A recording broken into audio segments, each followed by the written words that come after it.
Good morning, church. I'm Vaneshri, and I will be reading the teaching text from Matthew 19, verses 1 to 6 in the Christian Standard Bible. Can we please stand for the reading of the word?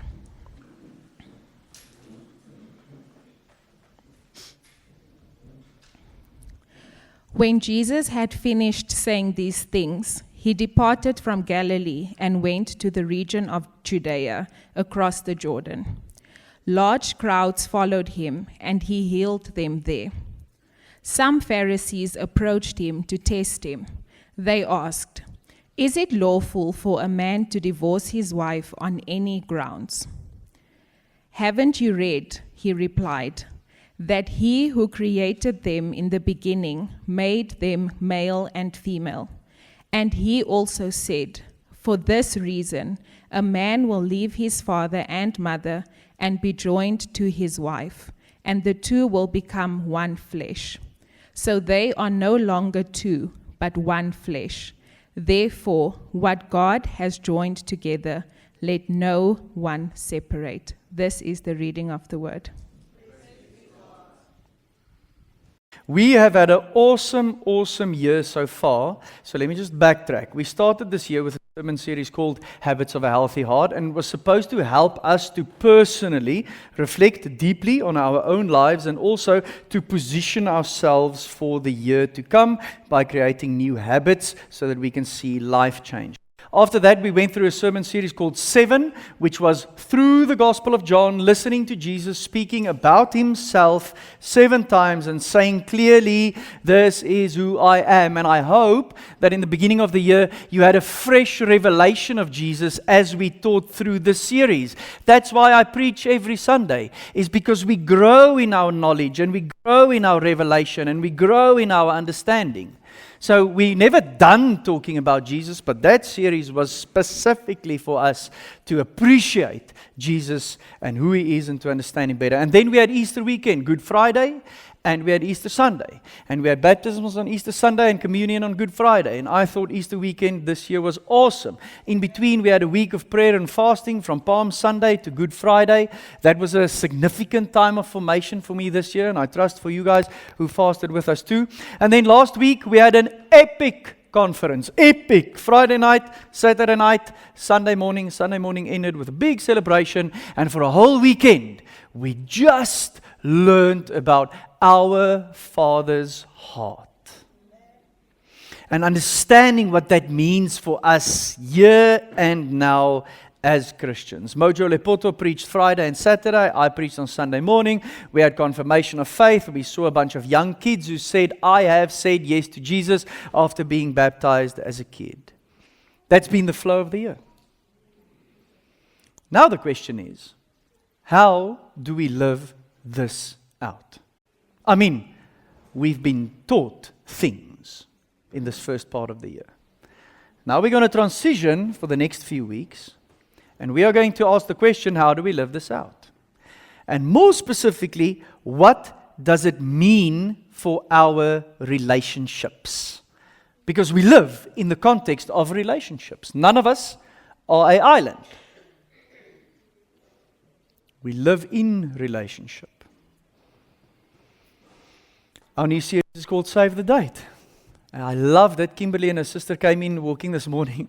And clearly, she saw the little photo that we sent out on the news group. And she said, "We're starting a new series today. It's called Save the Date. And here's what it's about. It's real talk about relationships, marriage, and sex." And I went, yes! I'm so glad, firstly, that someone is reading our news group posts.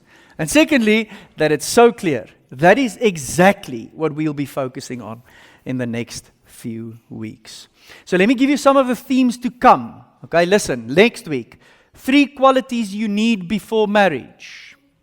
Week after, 5 signs that you're dating the wrong person. The week after, 4 lies that destroy marriages. The week after that, we will take a peek inside our elders' marriages, which will be myself and Shiami and our wives talking about our marriages. This series contains something for everyone. Can I tell you something crazy? I took a snapshot of our church. And our church is almost divided into perfect thirds. A third of our people are married, a third of our people are divorced, and a third of our people are unmarried or single. How crazy is that? I thought the divorce number was way lower, but it's not. So a third of our folk are married, a third of our folk are divorced, and a third of our folk are unmarried. So welcome to all of you. Because this series will have something for all of you. So here's what we're going to talk about today. Why most marriages don't work. Why most marriages don't work. That's our theme for today. And let me give you the answer now, and then I'll explain why I say these things. 2 reasons why most marriages don't work. Listen, 1, because we approach it like it's a contract and not a covenant. And 2, we simply don't keep our vows. That's the 2 main reasons why marriages struggle and why marriages fail and why struggling marriages simply can't seem to work. We approach it like it's a contract and not a covenant, and we don't keep our vows. Now, here's what we want to see through the ministry of this church. This is called our vision. Seeing God's kingdom come by transformed lives in and through His transcultural church. Fam, we are not embarking on a new series on relationships because I think it's a cool thing to talk about. We are embarking on a new series on relationships because we want to see God's kingdom come. And that happens in the context of our relationships as we are transformed. Because as we are transformed in our lives, we'll see God's kingdom come. And through this church, we will see God's kingdom come. That's the big vision. I don't just want to entertain you for the next 5 weeks. We need to change according to what God's word says, according to our relationships we are in. We want to be transformed as disciples. Let me show you our discipleship journey again. We haven't taken a look at the triangle in quite some time. This is our discipleship journey. We say at Fellowship City that a disciple loves God and loves people. And all of us grow in this love for God and love for people as we go on our journey as disciples. But to make it super practical, we say a disciple that loves God and loves people is a disciple that knows God. Is a disciple that commits faithfully. Is a disciple that gives generously. And just to make sure that those aren't vague ideas, we say this disciple knows God through His word, through encountering Him, and through worship. This disciple commits faithfully to the transformation happening inside and to God's people and to the mission of the church. And this disciple gives generously of their time, talents, and treasures. This is what we want to see. Because if we see this, we see God's kingdom come. Because we'll see lives transformed. That's where we're headed when we unpack this series. So we have to get real practical, and that's what the series is about. Let me pray and we'll jump in. Father God, we want to change. And through us, we want to see your kingdom come. And we know that you can do that through your Holy Spirit. Lord Jesus, form us in your image through your Spirit. Grow us in the love we have for you, Father God, and the love we have for your people. And speak to us through this series. We lay down our relationships before you, and we are keen to learn from you. So speak to us now through your Holy Spirit, we pray. Amen. Okay, so I've already said it's something for everyone. The purpose of this series is for, if you are single, that you would honor God in your single season. That if you are dating, that you would actually date in such a way that you honor God. You can do that. And if you're married, that you would be married in such a way that you honor God. So we are going to start this series by just asking the simple question, what is marriage? Because here's the thing, and I'll tell you why I say this, but just listen up. How you see marriage shapes how you approach relationships. Listen, how you see marriage, even though you might not be married, shapes how you approach relationships. So let's start with how Jesus defines marriage. Let's have verse 4 to 6 of our teaching text up. I just want to show you a few things. Firstly, Jesus says, He who created them. Jesus starts with the basis of marriage being something that was created, something that God did, something that God thought of. Not a human institution, but a God-ordained relationship and institution. That's really important. So it's according to God's order that we find marriage. And then he says, in the beginning. So remember, this is now Jesus walking on earth as a human being, talking to people, saying, this has always existed, always. From the start of the story, Jesus is actually quoting Genesis 1 here. This has been the case. So we're talking about something here that we didn't think of. We're talking about something here that was made, that's always been there, and was created by God Himself. And then Jesus says, if we are willing to just go back to the beginning, we'll see that it's actually super simple. And here's how it works. A man will leave his father and mother and be joined to his wife, and the two will become one flesh. That's created order. So someone leaves, and they become one flesh. What a profound mystery. The only relationship on earth where you can be two and one and two. Isn't it crazy?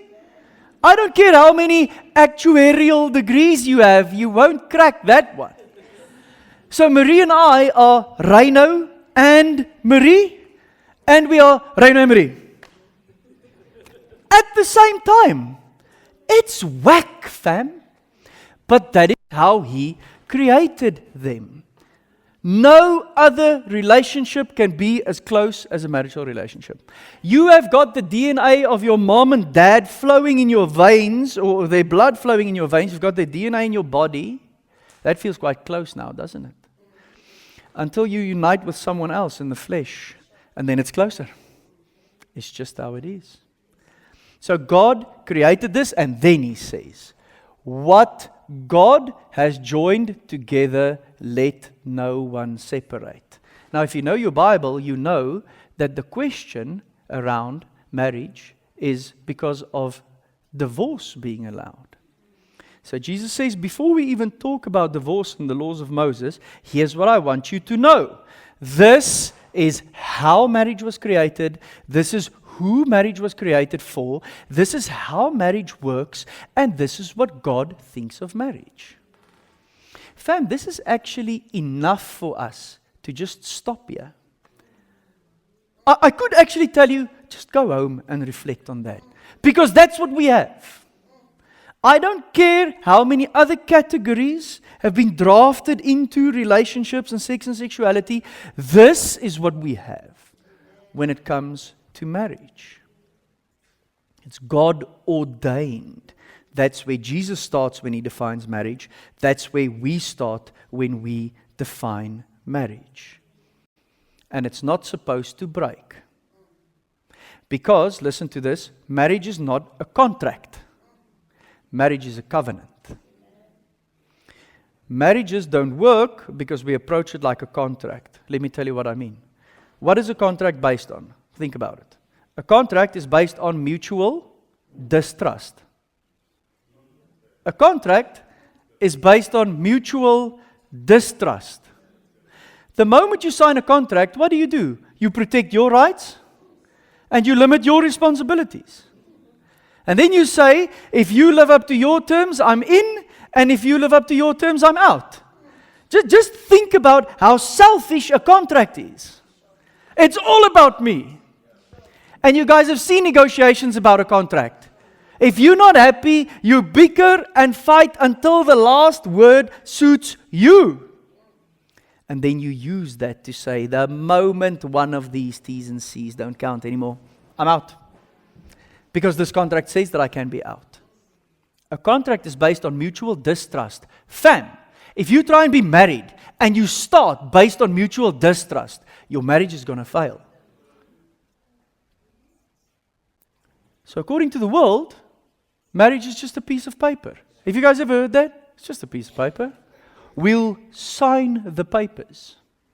It's not as simple as that unless you think that it's just a piece of paper. The world does think that it's a piece of paper. Let me give you this stat. So I just clocked my 250th marriage. as a pastor. I love marrying people. And Marie and I love journeying with people who are getting married. I stopped counting after my first 100 couples because I was so unbelievably discouraged. Of my first 100 couples who I married, 72 couples lived together. 72% of my first 100 marriages was cohabitators. 85 of those couples have had sex with each other before I married them. Have you got any idea how discouraging that is as a pastor? Marie and I had a 15% opportunity to talk to couples about sex who didn't know what it was about. Well, they knew what it was about, just in the bonds of marriage. You know, exactly how it works and why we do it. 15 couples. It's terrible. Because that was part of our ministry, right? We just got married. I just became a full-time pastor and we said, awesome. Now we can journey with newlyweds because we also newlywed. Oh, you guys have been staying together for 6 years. Oh, yeah. All right. So let's skip that whole conversation. And of that 15 couples that was left, many of them have had sex with someone else. That's the world we live in. Fam, and these were Christian people. I did not marry one couple in that first 100 who said they're not Christians. Not one. All of them said, oh yeah, of course. Yeah, myself and the big guy, we're good. Well, you clearly don't listen to the big guy. Because the big guy will be convicting you every single day of your sin. But you're not listening. And then they would have all of these excuses like it's a decent plan. We split responsibilities. Both of us enjoy mutual benefits. It's financial. You know, we get to split the bills. We get to split the chores. We're adulting together. Okay, fair play. Let me give you some statistics. Studies show how cohabitation decrease the odds of relational success. I can tell you, all of the couples who have gotten divorced that I have married, almost 95% of them are cohabitators. Were cohabitators before they got married. Because you carry all your sin from cohabitation into marriage. So think about this. Now I vow to my wife on my wedding day, I promise you that I will serve God and I will be obedient to Him. And your wife looking you in the eye goes, but you've been disobedient to Him for the last 6 years. Is that going to change? No, I promise it's going to change. The ring doesn't change it. So if you don't care about what God and His Word says before you get married, you won't care about what God and His Word says after marriage. You carry all your brokenness in there. So cohabitating doesn't work. However you try and justify it, it will not increase your odds of relational success. Let me tell you why. Because it's not just about moving in and signing contracts and sharing a Netflix account and getting a dog and sometimes getting a kid. Here's the problem. You become fully entangled, but you're not fully committed. So you live in fear every single day of your life because this other person could leave at any moment. And they do. And then you go through a divorce, but it's not called a divorce. And then you are left broken. You cannot become fully entangled if you're not fully committed. The problem is that people tend to become fully entangled and not fully committed, which means that they feel this incredible pressure in this relationship and this unbelievable fear to be fully known and fully loved because this might end. And you become stuck. And then you just ride it out. We play house. No, you're not playing house, you're playing marriage. And when you break up, it's not just a breakup, you're getting divorced. Marie can testify to this. If couples sit on our couch that were cohabitators that broke up, I say to them, you have not broken up with your boyfriend or girlfriend, you are going through a divorce. Because you lived like married folk. So you played marriage, you might just as well play divorce now. That's how intense it is. How you see marriage shapes how you approach relationships.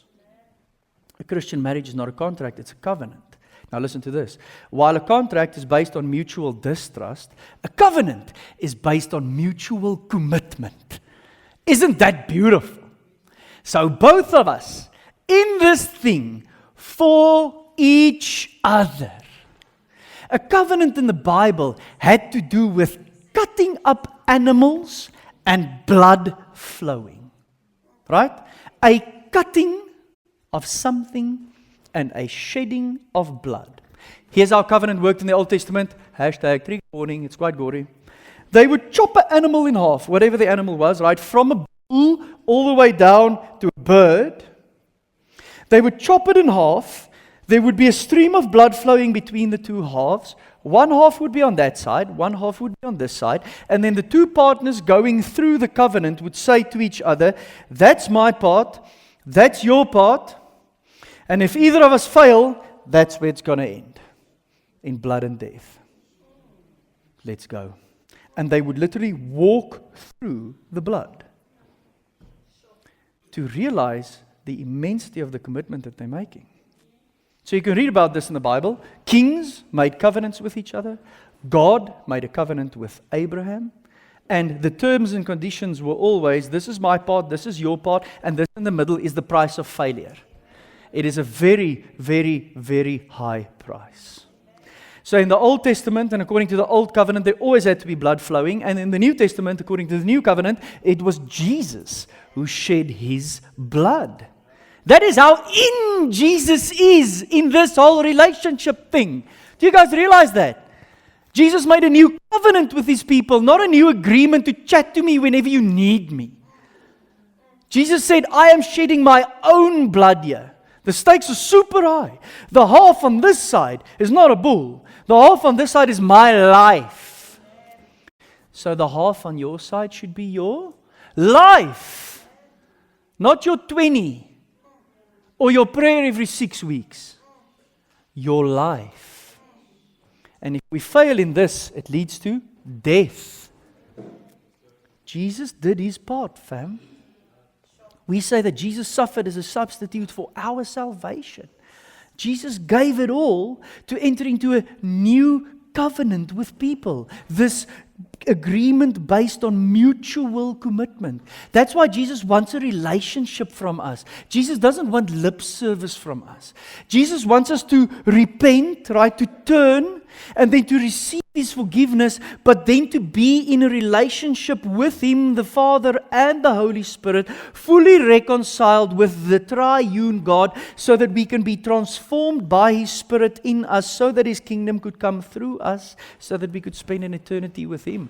That's what he wants. And that's the good news. He made a way for us. And we just need to accept it. I said how you see marriage shapes how you approach relationships. Let me tell you why I say that. Because in a marriage, the relationship is about the other, not about you. And in a marriage, you have to see the other person as an image bearer of Christ, an image bearer of God. Someone that was created in his image and someone that was given to you as a gift. Because Jesus is clear, just if you follow along in Matthew 19, that not all people will get married. He literally says, not all people get married. He says the one who is able to accept it should accept it. Not everyone can accept the saying, he said in verse 11. So you receive a gift when you get the gift of being married. And then you are in this relationship where you are fully known and fully loved. In a relationship where you don't ask what's in it for me, but a relationship in which you ask what's in it for them, and not only what's in it for them, but what is in it for God's glory and for our flourishing. That's why I say that how you see marriage shapes how you approach relationships. Because in marriage there's this amazing value connected to the other person as an image bearer of Christ, that is a gift to you, where you could be fully known and fully know someone else. Oh my word, that changes everything. That changes how you see your colleagues. It changes how you see your siblings. It changes how you see your parents. It changes how you see your friends. Because you are elevating the intrinsic value of the other person that you are in a relationship with. Fam, it should lead to you being friendly to the person beeping your products at Spar. They're not just a service provider, they're an image bearer. Signing up for service today. Serving the public. Be lekker, man. if you go to Spar, because it's an image bearer. How you see marriage profoundly shapes how you approach sex. It does. A well-respected study says the following: men think about sex 19 times a day. Women think about sex 10 times a day. So a really good question then to ask is, what else do women think of? Women think of food, listen, 15 times a day. So just to make sure that it computes, women think about food more than sex, and men think about sex more than women think about food. So we have to talk about sex. Question: how do we live with sexual integrity in a culture of sexual brokenness? Because the culture we live in definitely does not embody, trumpet, show, or communicate sexual wholeness and holiness. We live in a culture of sexual brokenness. Okay, so what do we know about marriage? We said a Christian marriage is a covenant between a man and a woman for life. Okay, so if that's true, what do we then do with sex and sexuality? Hebrews 13 verse 4 says, marriage is to be honored by all. Can you see that it doesn't say by all those who are married? All. So single folk, you honor marriage. Dating folk, you honor marriage. Married folk, you honor marriage. At least if you're a Christian. Marriage should be honored by all, and the marriage bed kept undefiled. Nothing else in the marriage bed than man and woman, because God will judge the sexually immoral and adulterers. And any sex outside of marriage, the Bible calls sin. That's a very high standard for us. It's difficult for us to accept that because the standard is so high that neither of us have ever kept it. But if you're a Christian, then that's the standard we live towards. That's the standard we live according to. I always get this question when you talk about dating folk. They say, okay, so if we're not married, what can we do?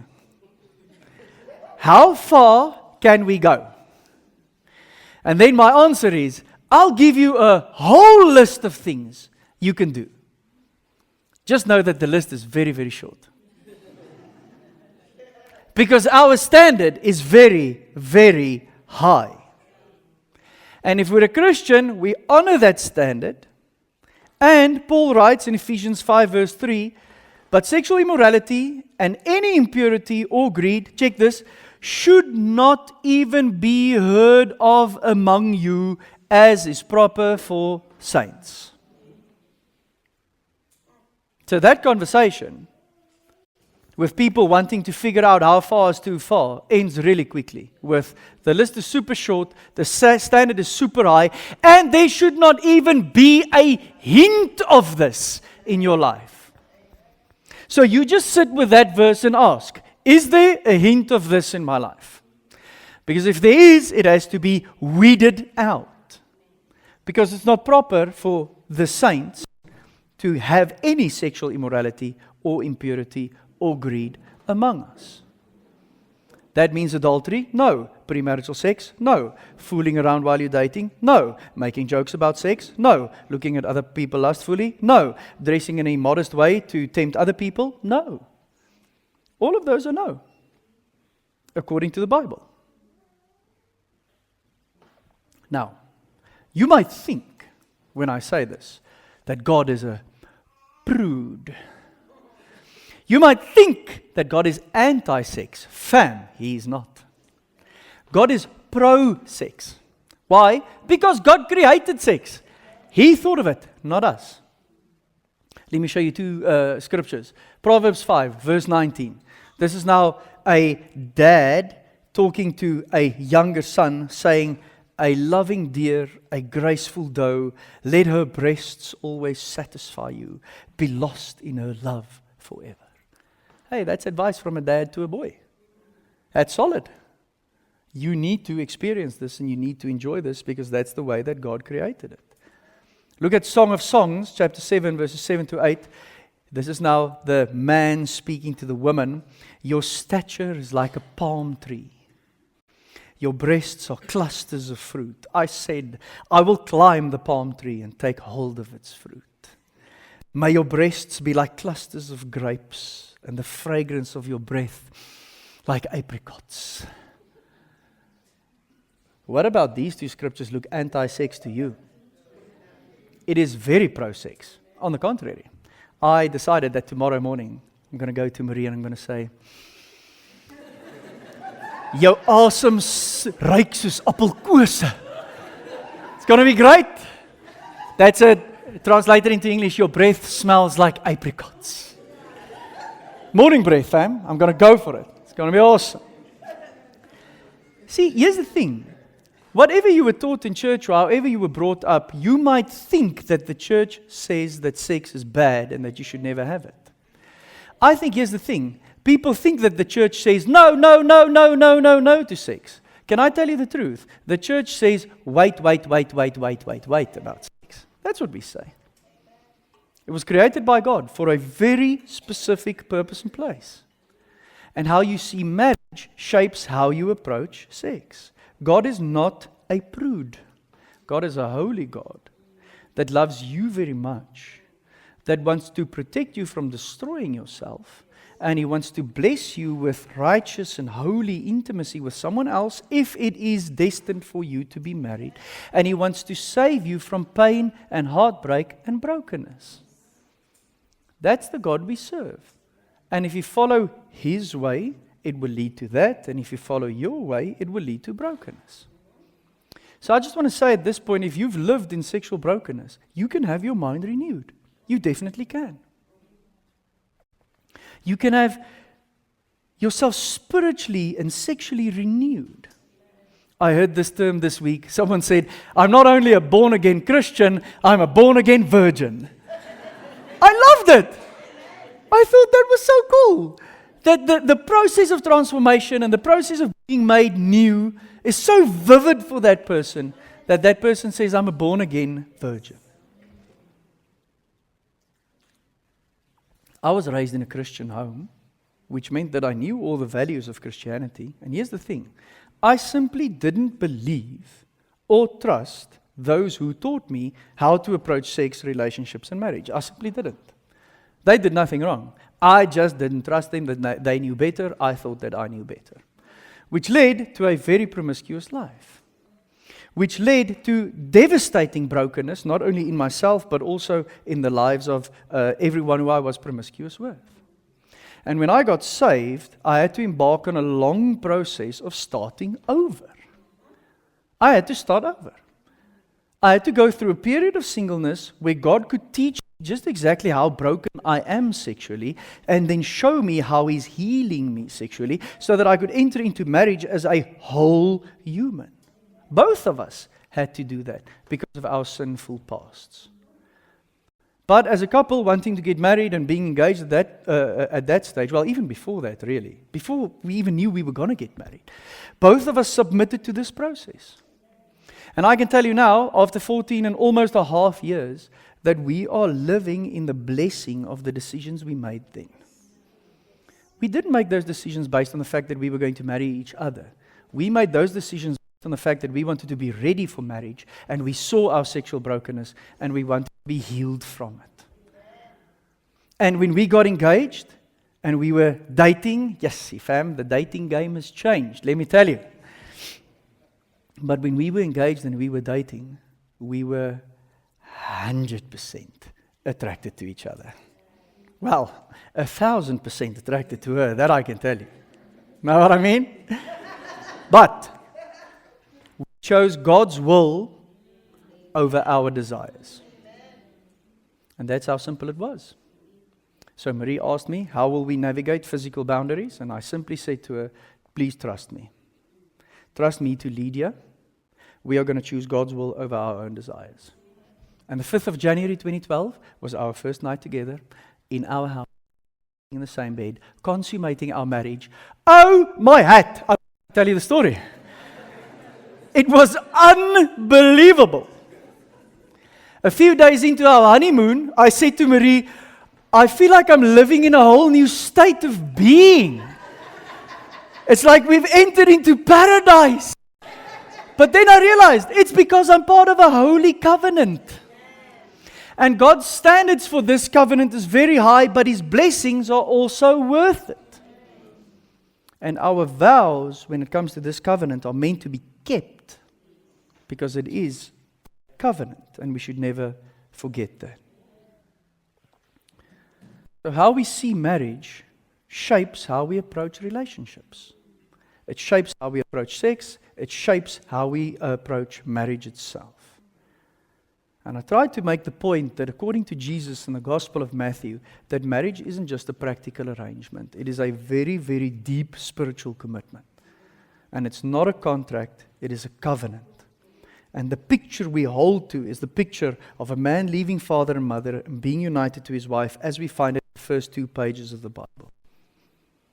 And if we want to be obedient to the word, we say, what God joins together, no one should separate. I've done 250 weddings. Every single time I read, marriage is the most important relationship God created, because according to marriage, society is ordered. It's a structure of order in society. Welcome to Save the Date. Super excited about the next 4 weeks with you. Amen. I want to ask our worship team to join me on stage. We will definitely respond in song. While the worship team makes their way to the stage, I want us to attentively listen to the Holy Spirit and to His leading. And I simply want to ask you, where are you today? Because I would like you to respond according to what it is that the Holy Spirit is showing you about where you are today. You might have people in the building who are dating. And you might have people who are dating and that relationship is not honoring God.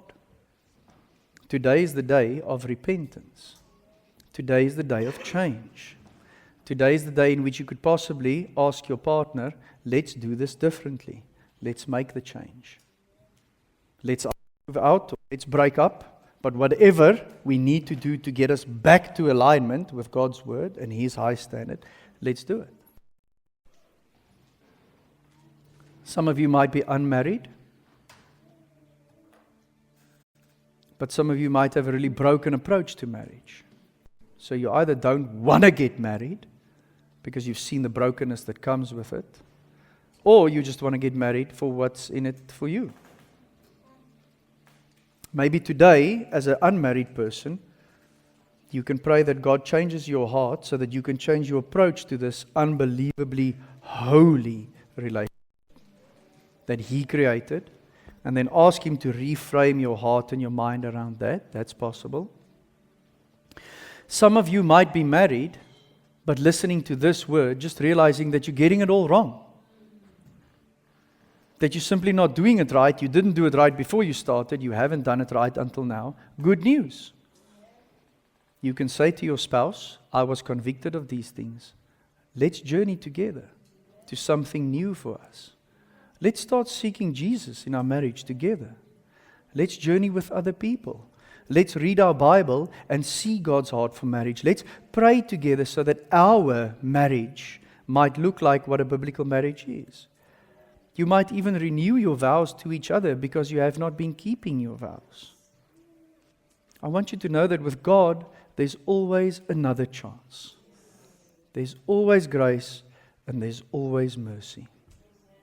So if you respond to any of these things, I would like to pray for you. So let's pray.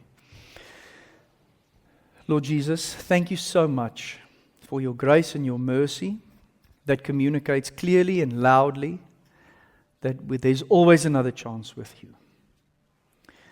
We need to do some serious repentance, Lord Jesus, because the standard is so unbelievably high. So I pray now for those struggling in the dating world. for courage to respond in obedience to what it is that you are asking of them. And that they will rather believe your words than believing their own feelings or convictions. And that they would trust you that your blessings are so worth it, even though your standard is very, very high. I pray for all of our unmarried folk, wanting to be married or not wanting to be married, whatever those reasons are, to understand marriage as this amazing thing that you created, and to understand that we can't manipulate it or reform it to be anything that we want it to be. And to wait patiently, to show them if they have the gift of marriage, and if they don't, to be content in that. And I pray for all the married people. Oh, Father God, that our marriages would flourish. That we would love each other fully and freely. That we would know each other fully and freely. That we would keep our vows. And not out of our own strength, but because of your Spirit inside of us, enabling us to do so. Bring back order in our marriage, so that we can have order in our families, so that we can have order in our church, so that we can have order in our communities, so that we can have order in our society. Thank you for this amazing gift. Help us to steward it as a gift that you've given us. May your name be glorified, Father God, through our relationships. We pray that in Jesus' name. Amen.